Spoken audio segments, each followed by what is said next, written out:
Bonjour, aujourd'hui nous allons nous occuper d'années-lumière, et plus particulièrement transformer des années-lumière en kilomètres. Après, pour faire l'opération inverse, ce sera la même démarche, mais à l'envers. On va partir donc comme point de départ de la question quelle est la distance d en kilomètres. Et pour montrer que la résolution va être la même, à peu de choses près, dans des situations qui sont très différentes, on va faire deux exemples en parallèle. Alors, le premier exemple, c'est celui d'un voyage au Far West. On est en diligence, le voyage va durer 18 jours. Pour le voyage en vaisseau spatial éventuellement, là on va prendre comme vaisseau spatial la lumière, il n'y a rien de plus rapide que la lumière, et on va prendre comme destination Proxima du Centaure. C'est une étoile qui se trouve donc dans la constellation du Centaure, comme son nom l'indique, et c'est la plus proche du Soleil. Elle est à 4,24 années-lumière, toutes les autres étoiles sont plus loin. On va se rendre compte que c'est quand même extrêmement loin. Quelle question doit-on se poser quand on veut calculer une distance? Il faut connaître déjà le temps de voyage, on l'a, 18 jours dans un cas, 4,24 années dans l'autre, puisque c'est la définition d'une année-lumière. Une année-lumière, c'est la distance que la lumière elle va parcourir en un an. Si je suis à 4,24 années-lumière, ça signifie que la lumière va mettre 4,24 années pour venir jusqu'à nous. Il faut imaginer, si vous aviez un interrupteur pour éteindre Proxima du Centaure, vous appuyez dessus, dans 4,24 années, on verrait effectivement l'étoile s'éteindre. Plus proche de nous, le Soleil, c'est 8 minutes et 20 secondes. La lumière, elle part du Soleil pour aller jusqu'à la Terre, elle va parcourir 150 millions de kilomètres, ça va lui prendre un certain temps, environ 500 secondes, soit 8 minutes et 20 secondes. Si, à l'instant où vous lisez ce document, où vous l'écoutez, le Soleil s'éteignait, nous, on s'en rendrait compte que dans 8 minutes et 20 secondes. Alors, ensuite, après avoir le temps, il nous faut la vitesse. Alors, la vitesse, dans le cas du Far West, on va considérer que la diligence se déplace à 3,5 km par heure et qu'elle va rouler 12 heures par jour. Ça nous permettra de calculer donc le temps de voyage de la diligence. Dans le cas de la vitesse de la lumière, la vitesse, vous devez la connaître par cœur, c'est 300 000, il faut faire attention à l'unité, kilomètres par seconde. C'est très important de bien penser à ce kilomètre par seconde. Si vous l'oubliez, vous risquez de prendre des kilomètres par heure par exemple, comme pour une voiture, et vos résultats seront complètement faux. Alors ça va conditionner les unités qu'on va utiliser. On sait que la vitesse pour la diligence est exprimée en km par heure. Si elle est en km par heure, alors on va avoir besoin de prendre un temps en heures. Sinon, ça ne correspondra pas, donc il faudra forcément faire une conversion en heures du temps de voyage de la diligence. Dans le cas du voyage spatial, c'est la même chose. On sait que la vitesse de la lumière, c'est des kilomètres par seconde, donc pour le calcul, il faudra que le temps soit en secondes.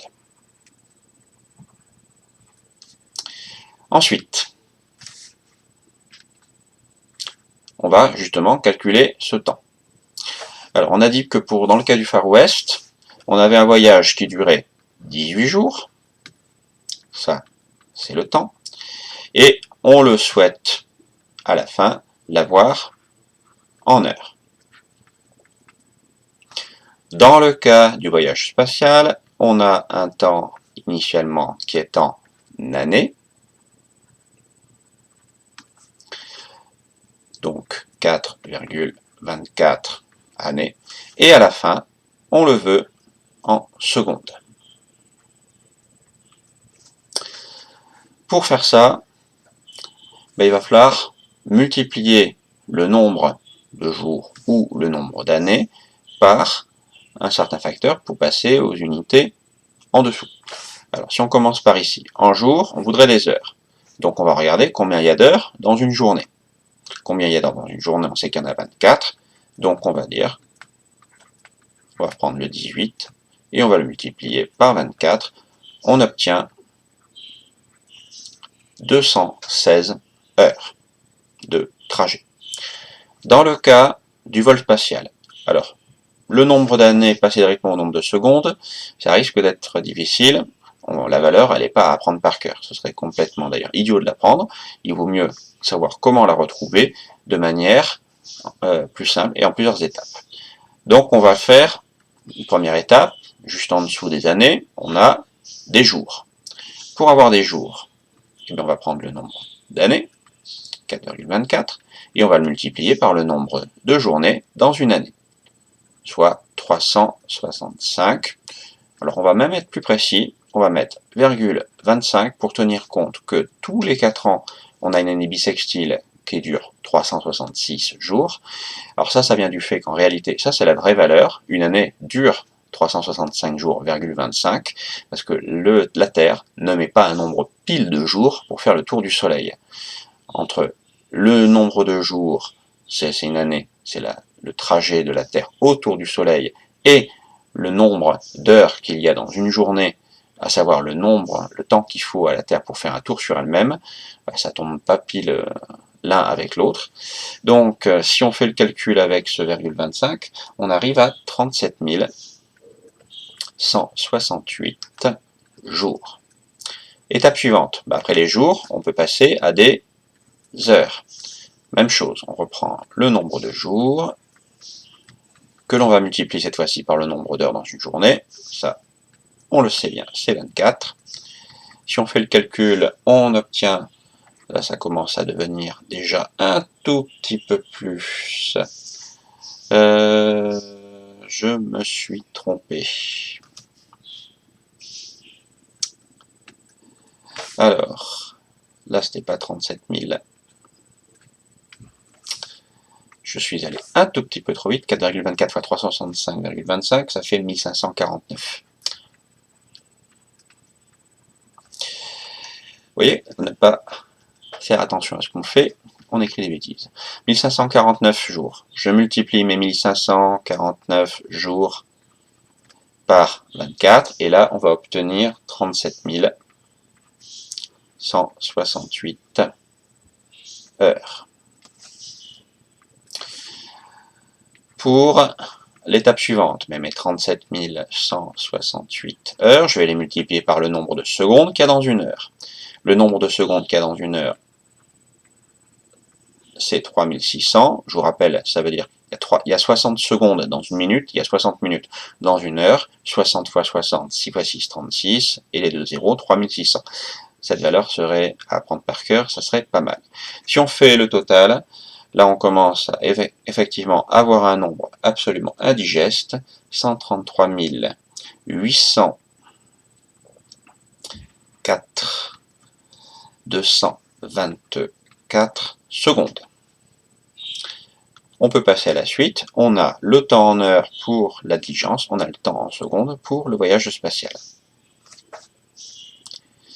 Alors, quelle formule on va utiliser? On a la vitesse, on a le temps, on calcule une distance, donc on va utiliser D égale V fois T, formule à apprendre. Si on l'applique dans le cas de notre diligence, D égale V fois T, je remplace la vitesse par mes 3,5 km par heure, fois mes 216 heures. J'ai bien des heures avec des kilomètres par heure, je peux faire le calcul. Si on fait l'application numérique, on obtient 756 km. Si on fait la même chose maintenant ici. Alors, dans le cas de la lumière, la vitesse, 300 000 km par seconde. Le temps, en secondes, on a donc dit 133 804 224, 133 804 224 secondes. Alors là, honnêtement, si vous voulez faire un arrondi, vous pouvez largement le faire même à l'étape d'avant. Gardez ce nombre de secondes, alors que la vitesse, on a arrondi, en vérité elle est de 288 000 et quelques kilomètres par seconde, ça c'est pas très cohérent. Là on a gardé les valeurs, on aurait pu arrondir, ça aurait même été beaucoup mieux. On va arrondir juste après. Si on fait le calcul de tout ça, la calculatrice, elle va pas vous donner la valeur exacte. Alors la valeur exacte, ce serait 40 141 milliards 267 millions 200 000 kilomètres. Complètement indigeste. Et d'ailleurs, votre calculatrice, elle ne va pas vous donner ce résultat, elle va vous le donner directement sous forme de notation scientifique. Alors, la notation scientifique, je vous rappelle, il faut un nombre compris entre 1 et 10, donc il faut que notre virgule, on la mette quelque part pour fabriquer un nombre entre 1 et 10. Ben, ça va être ici qu'il va falloir la mettre. Elle se trouve où actuellement? Elle se trouve ici, même si elle n'est pas marquée, elle est juste après le chiffre des unités. Donc, notre nombre, notre notation scientifique, 4, et puis là on va garder que les deux premiers chiffres, ce sera très largement suffisant. Ensuite, la puissance de 10, est-ce qu'elle est positive ou négative? C'est un très grand nombre, donc la puissance de 10, elle est positive. On n'est pas censé mettre le plus, mais là je le mets pour insister. Et ensuite, je compte de combien je dois déplacer la virgule. 3 rangs, 6 rangs, 9 rangs, 12 rangs, 13 rangs. Donc, nous allons avoir une distance de 4,01 fois 10 puissance 13 km. Voilà, on a suivi les deux en parallèle, ça fonctionne exactement de la même façon. Alors simplement, là il y a des puissances de 10, notation scientifique, des nombres beaucoup plus grands, une conversion d'unité de temps qui est un petit peu plus compliquée, mais la démarche reste la même. Donc, s'entraîner sur un ou deux cas, de façon à ce qu'on fasse bien le parallèle entre l'un et l'autre. Au revoir, bonne journée.